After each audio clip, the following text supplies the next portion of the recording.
Днес в Средно училище Панайот Волов отбелязахме Европейския ден на спорта, един празник на движението, здравето и екипния дух. Учениците от всички класове имаха възможността да участват в разнообразни спортни събития, които не само ги поддържат активни, но и развиват техните физически и социални умения. Денят започна с традиционната физзарядка. Бърз и ефективен начин да раздвижим тялото си и да се заредим с енергия за спортните предизвикателства, които ни предстоят. Всички ученици се включиха активно, създавайки енергична и положителна атмосфера.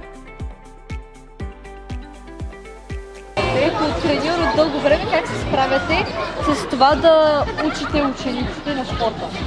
Сега, аз няма излишно е с думи да говорим. Дългогодишен учител съм в това училище и треньор. Винаги ми прави впечатление децата, които имат желание да спортуват.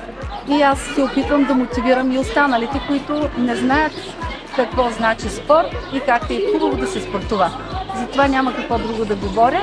Ще говоря децата с действията си, както винаги до сега.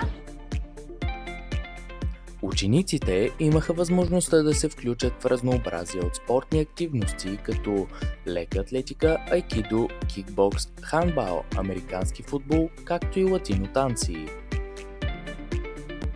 Леката атлетика предложи динамични състезания, в които участниците се изправиха пред предизвикателства, като щафетни игри и препятствия.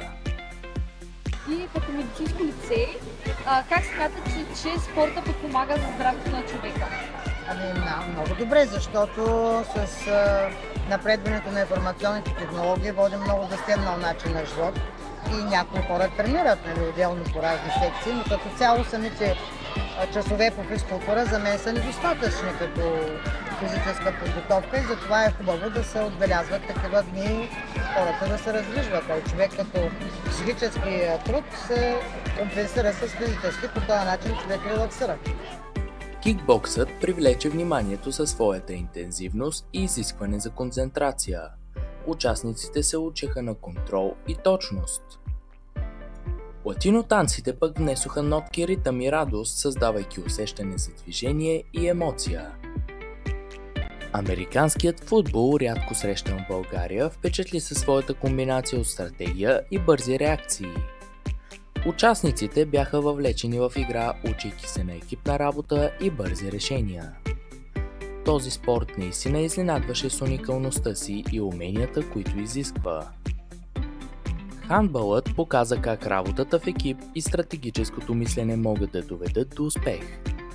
Учениците се наслаждаваха на играта и се забавляваха, докато усъвършенстваха уменията си. Айкидото показа колко е важно да овладееш тялото си.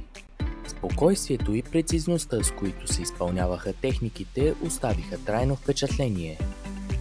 То не само демонстрира сила и техника, но и важността на баланса между физическото и умственото развитие.